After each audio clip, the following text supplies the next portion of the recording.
Kalau misalnya seorang wanita, dia yang namanya bisa membantu perekonomian di dalam keluarganya, dia nggak maksud sih, nggak maksud ya kan. Tapi Allah berikan rezeki, maka dia pahalanya 2 kali lipat.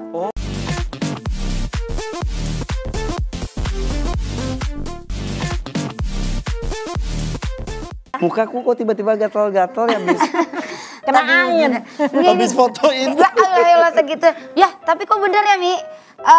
Ella foto sama Ivan, muka Ella jadi jajar genjang. Boleh diulang? Miring gitu. Ulang ya. Ulang lagi ya Allah. Maaf ya. Namanya Mi, juga. kan kalau nanti yang orang nggak pada bayar utang, saya jatuh miskin, Mi. Mendingan saya jadi mantu Umi aja. Amin, amin, Mau amin. ya? Emang Mau, Mi? mantu. Oh, ya Udah nggak usah lama-lama. Ya Uminya mau ya, ayahnya kagak mau. Betul cepet. Allahumma sholli ala sayyidina Muhammad. Waalaikumsalam Sayyidina Muhammad. Oke. Serasi banget ini. Allah, aku Seneng ngaku banget sih bolak-balik coba sini deh ya. tuh ya. Iya, sini damai. Iya. Tenang hati saya. Ya damai pakai bajunya hijau udah kayak daun. Iya benar. Tapi alhamdulillah banyak juga Umi memang katanya ini walaupun acara baru di MNC TV banyak yang suka banget katanya. Alhamdulillah. Masalah hidup apa-apa yang unek-unek yang bingung mau nanya kemana di sini alhamdulillah insya Allah ada solusinya dari Insya Allah Umi ya. mudah-mudahan kita mah ya namanya emak-emak banyak pengalamannya jadi ada jawabannya aja dikit-dikit mah. Nah, Seperti itu. Nah, apalagi nih nangis nih. Iya. Gorengannya kurang. Bukan. Emang tadi mau kesini kan tadi mampir ke rumah tetangga dulu sebenarnya. Mi. tetangga lain lagi. Iya. Terus Maaf. Udah ya, bayar Pak. utang dia udah. Belum, dia mah belum punya utang. Cuman dia punya masalah, ini bukan ngomongin orang ya. Bukan ngomongin orang nih. Iya. Teman solutif. Jadi begini Mi, teman saya itu dia istrinya nih kerja, pendapatannya tuh lebih besar daripada suaminya. Oh, cakep dong. Iya, cuman kadang kayak ada perbedaan sedikit gitu ya. Padahal nggak ada kemauan dari istri tuh buat mau menyudutkan suami ya. Itu bagaimana Itu- Mi seharusnya sikap itu istri? temennya. Iya. Temennya Pak, temennya. Gue curiga curhatan sendiri. Apa pulang kok? Jadi temennya, temen suami istri, Iya. istrinya kerja, suaminya kerja, tapi istrinya penghasilannya lebih tinggi. Iya. Terus yang ditanyain apanya? Itu bagaimana Mi biar jalanin kehidupan rumah tangga tuh tetap Sakinah. sakinah. Nggak Tetangga ada ya? yang namanya Ini tetangga. temennya ya? Iya Pak. Yuk Pak ke dalam yuk. Tetangga ini loh. Gimana nih kok gitu?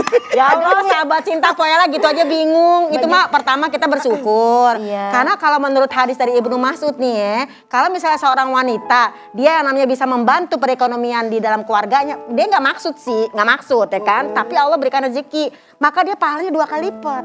Yang pertama, dia mendapatkan pahala, dia tidak wajib mencari nafkah. Tapi kok dia bisa yang namanya membantu, berarti pahala pertama dia dapat menjaga kehormatan suaminya di mata orang. Orang mana tahu. Yang kedua, dia mendapatkan 2 kali pahala. Jadi kalau kita ikhlas sebagai seorang istri, seperti itu kata Ibnu Mas'ud, hadis dari Rasulullah, 2 pahalanya. Karena kan bukan kewajiban kita. Dan yang kedua, yang penting jangan sombong. Ini ya, aku kan lebih gede daripada kamu. Jadi kamu jangan macam-macam. Ini nggak boleh. Oh iya. Jadi tetap hormat pada suami. Hormat karena doa suami makanya si orang tersebut Iya. jadi ada rezekinya. Perlu Coba izin kalau nggak ke suami untuk mencari rezeki itu? Izin nggak ke suami? izin nggak tuh si tetangga itu? Izin Ya, nggak? izin. Kok tahu banget ya? Kok tahu banget ya? Berarti dia akrab banget. Iya. Iya, Tapi Mi. tetap harus izin Harus sama suami. izin, harus cari reda suami. Artinya rezeki kita rezeki suami rezeki kita. Cuman kalau si suami misalnya maaf lebih sedikit penghasilannya kita lebih banyak, kita juga ngasih tahu suami bahwa duit istri bukan duit suami. Nah, itu duit saya suami tahu. adalah duit istri. Ya, Begitu. Yakin. Seneng banget ya. Bentar, bentar mau disampaikan ke temen aku. Jadi kan kalau suami punya rezeki, punya istri. Punya istri dan anak. Iya. Tapi kalau istri punya rezeki, bukan punya suami. Makanya kalau si suaminya dikasih juga masih istri, pahalanya 2 kali lipat. kecolok dulu. 2 AA. Alhamdulillah. Alhamdulillah. Tapi ya itu yang paling penting adalah gimana pun tetap suami adalah imamnya. Imam. Harus dihormati. Alhamdulillah suaminya masih punya penghasilan juga. Ada juga yang suaminya benar tidak berpenghasilan. Teman saya benar Suaminya terjadi. ya? Suaminya tuh jadi bapak rumah tangga. Oke. Ngurusin keluarga di rumah anaknya. Terus dia ngepel. antar jemput anaknya sekolah, istrinya yang kerja. Itu benar-benar jadi bapak rumah tangga. Nah itu keren, Rasulullah pernah kok mengerjakan hal itu. Jadi waktu Rasulullah melihat Aisyah kecapean gitu ya, maka beliau menjahit pakaiannya sendiri. Beliau yang namanya ngesol sepatunya sendiri. Jadi sunnah Nabi juga. Berarti pahalanya juga banyak itu sebagai suami. Kalau dia mau merelakan istrinya juga bekerja seperti itu. Bagi-bagi rezeki. Iya. Cuman sama tetangganya begitu. Iya Mi, tetangga saya kadang saya suka denger gara-gara odol kagak ketutup aja lakinya diomelin. Emang begitu, lagi odolnya digini-giniin. Kepelitan, sampai digunting. Ya Allah. Yaudah, salam buat temennya ya. Mudah-mudahan tetap hormat sama suami. Mata bapak berkaca-kaca gitu. Oke deh, kita buka sekarang penelpon berikutnya ya. Halo, Pak Ella hebat. Oke, 081322099202. Halo, assalamualaikum Cinta. Waalaikumsalam sahabat cinta. Siapa ini?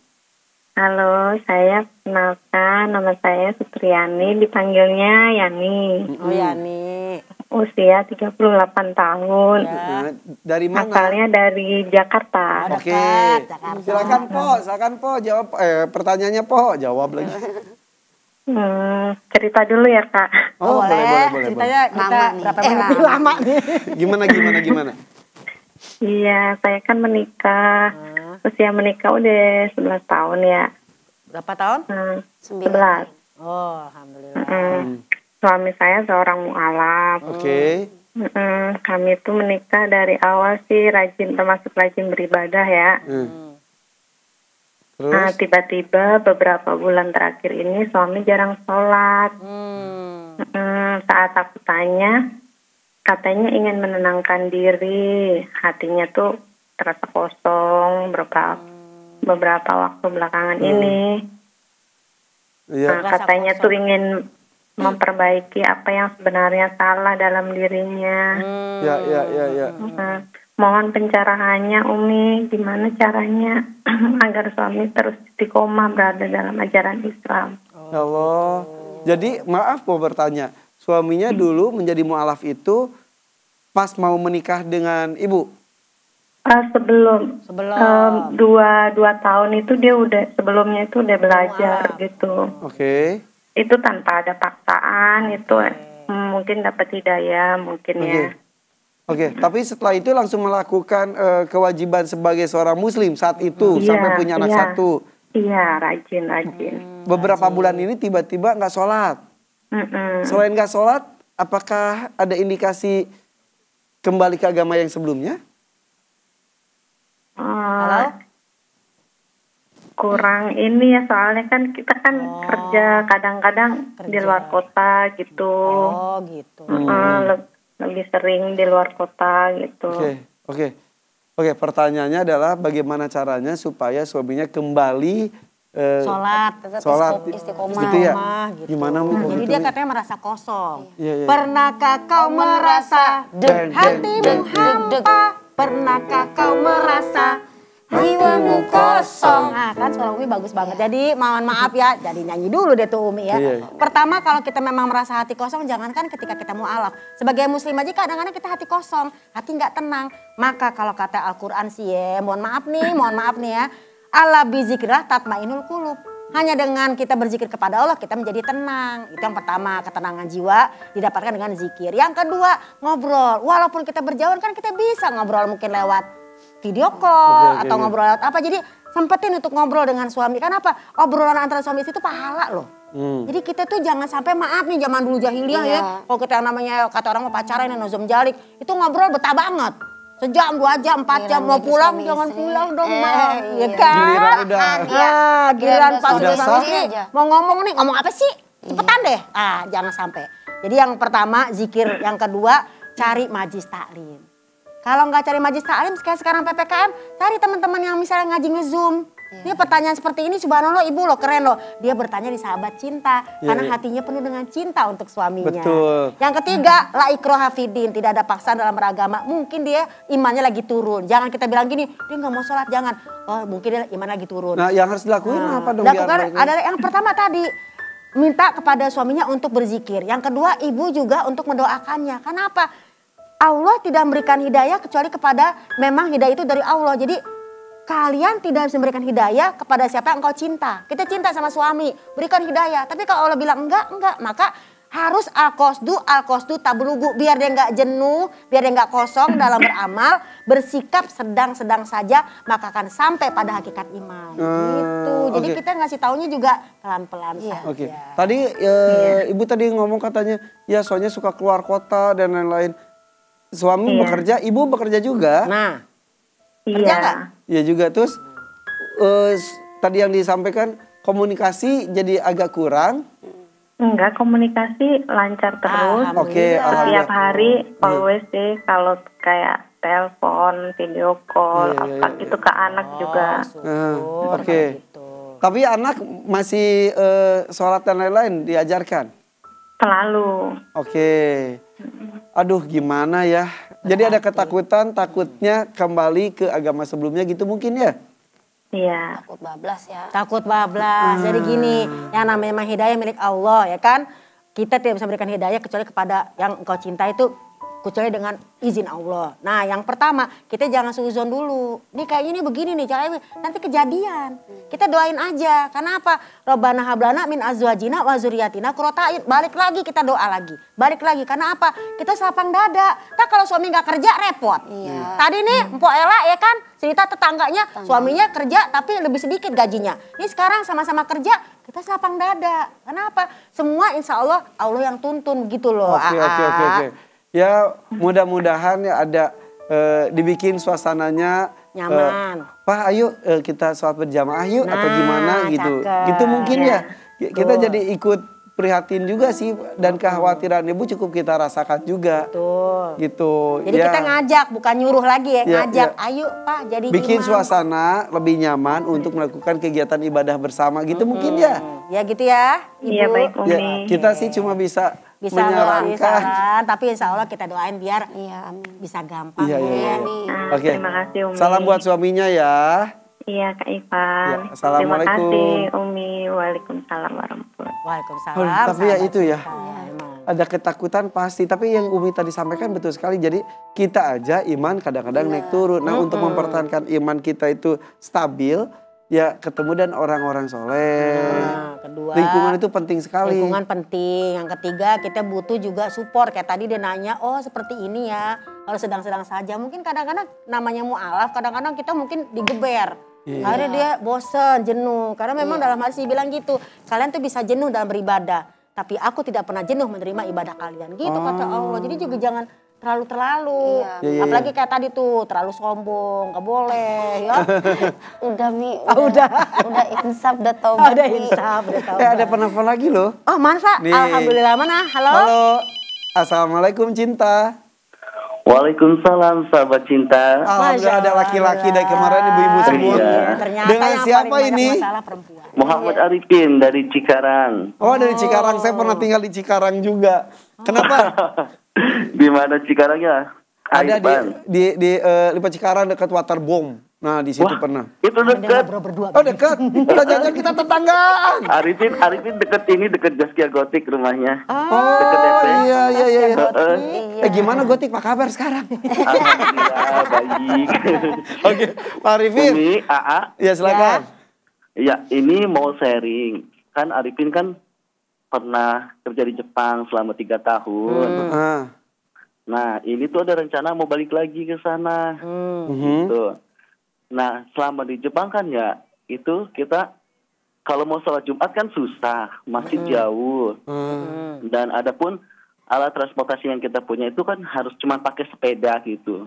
Dari tempat kerja ke masjid itu kan 40 menit. Sedangkan kita bekerja gitu, itu susah banget buat ngerjain sholat Jumat gitu Umi, AA. Iya. Nah itu hampir setiap saat, setiap hari Jumat itu kita nggak bisa sholat Jumat. Jadi kadang hati itu ngerasa bersalah banget gitu, ngerasa gimana gitu, ngerasa nggak tenang, nggak enak gitu, kepikiran ya Allah kok kita bekerja gini banget gitu ya. Nah itu pengen tanya hukumnya gimana, terus bagaimana cara kita tuh biar enak gitu, terus biar tenang gitu. Ya itu buat orang yang sudah terbiasa melakukan kebaikan, ketika tidak melakukan lagi itu, aduh apalagi ini bukan kebaikan, ini kewajiban. Jadi selama 3 tahun pas di sana nggak bisa Jumatan sama sekali. Iya, nggak bisa. Iyalah. Tapi di sana kerjanya bidang apa kalau boleh tahu? Saya sih di pabrik ya, produksi box gitu. Coba ngomong Jepang dulu dong, ngomong Jepang dulu. Coba, mau dengar. Hai, minasan, ohayo gozaimasu. Genki desu ka? Arigato. Iya, itu artinya selamat pagi. Gimana kabarnya? Sahabat cinta gimana nih kabarnya? Oke, siap. Umi gimana Mi? Iya, untuk Muhammad Arifin, Masya Allah ya, ada yang namanya kita berbuat baik itu memang kita kadang suka ganjel. Ini biasa aku sholat kok jadi nggak sholat. Memang kalau ini ngomongin masalah fikih, saya mohon maaf nih sama para alim ulama ya, mungkin kalau terjadi perbedaan pendapat. Dalam surat 39 ayat 18, yastami'unal qaul fayatabina asanahu. Kalau kita ngaji itu kadang ada perbedaan pendapat fikih. Oh ini harus dong sholat Jumat, kalau enggak begini-gini. Ada yang bilang, oh ini enggak apa-apa. Maka ikuti mana yang paling baik. Nah, di sini 2 kebaikan yang dilakukan oleh Bapak Muhammad Arifin. Pertama bekerja, kerja itu kan wajib. Yang namanya man sa'a li nafsihi fahuwa fi sabilillah. Yang namanya orang bekerja untuk membiayai dirinya sendiri atau orang yang ditanggung, maka dia berada di jalan Allah. Tapi satu sisi dia harus melaksanakan sholat Jumat. Laisal birro bil idoi, dalam usul fikihnya bukanlah kebaikan kalau mengabaikan kebaikan yang lain. Memang seperti tidak baik nih saya abaikan sholat Jumat. Tapi ternyata menurut mazhab Imam Syafi'i rahimahullah, mohon maaf nih ya, kalau menurut mazhab Imam Syafi'i, kalau memang sudah terlalu jauh dan kita tidak bisa untuk menggapainya, apalagi kita kan juga terikat dengan kontrak pekerjaan, maka nggak apa-apa, apalagi kalau sampai tidak ada 40 jamaah. Tapi kalau kata mazhab Imam Maliki, mohon maaf nih ya, itu boleh-boleh aja misalnya bikin aja sholat di kantor sendiri walaupun cuma 4 orang. Karena kata yang penting ada imam, ada makmum dan sholat Jumat tidak perlu jauh-jauh di satu tempat kalau kita pakai Imam Maliki. Tapi kalau kita pakai Imam Syafi'i rahimahullah harus namanya 40 orang. Jadi tinggal dipilih aja daripada punya perasaan bersalah. Iya. Gitu. Emang di situ ya yang beragama Islam itu tidak hanya sendiri kan, teman-temannya ada ya? Di kantor ya kan? Iya, banyak. Nah, bisa. Jadi memang tidak ada kewajiban banget juga untuk di masjid. Ya udah kalau ketika bisa berkumpul di situ, kumpul situ. Ada yang ngomong harus 40, ada yang ngomong juga 4 orang juga bisa. Yang penting ada lengkap, ada imam, ya khotib, muazin dan juga makmum. Betul. Ya mudah-mudahan di kondisi itu jadi membuat lebih dalam lagi ilmu keagamaannya karena belajar agama buat tausiahnya, buat khutbahnya maksudnya. Ya gitu ya Muhammad Arifin ya. Iya betul. Mudah-mudahan. Terima kasih Umi. Alhamdulillah ikut senang. Mudah-mudahan nanti bisa bekerja lebih maksimal lagi dengan ibadah lebih. Amin. Terima kasih ya Arifin ya. Assalamualaikum. Iya, amin. Waalaikumsalam warahmatullahi wabarakatuh. Iya, ternyata Islam itu tidak memberatkan. Islam itu tidak memberatkan, yang penting kita ini bahasanya dalam surat 17 ayat 36, wala taqfu ma laisa laka bi ilmun. Inna sam'a wal absara wal fuada kullulahu mas'ula. Yang namanya kalau kita ngomong tentang hukum memang harus hati-hati. Mohon maaf nih ya. Karena apa? Kita nggak boleh ngomong tanpa ada ilmunya. Selama tadi imam mazhab ini bilang iya, imam mazhab bilang tidak. Tinggal kita pilih yang mana. Namanya juga kehidupan. Fikih itu sangat luas. Kadang-kadang sempit hati kita. Jadi agar kita lapang dada, terimalah perbedaan kalau memang itu ajarannya misalnya fikih dan tidak terjadi yang namanya melanggar akidah. Yang kedua, kita ini belajar dan terus belajar. Karena apa? Orang mukhlisin itu orang ikhlas adalah orang belajar ikhlas. Tapi kalau mukhlasin adalah orang sudah dikaruniai keikhlasan. Jadi mudah-mudahan dengan tema kita hari ini, memaafkan dengan lapang dada. Kalau ada yang minjem duit, dia belum ganti, doain biar ada rezekinya. Bukan kita omelin. Kalau dia ada rezeki, pasti dia ganti. Lapang dada. Kedua, tadi bekerja jauh-jauh lapang dada. Kenapa? Aku ingin menghidupi keluarga aku. Fisabilillah. Berada di jalan Allah loh. Betul.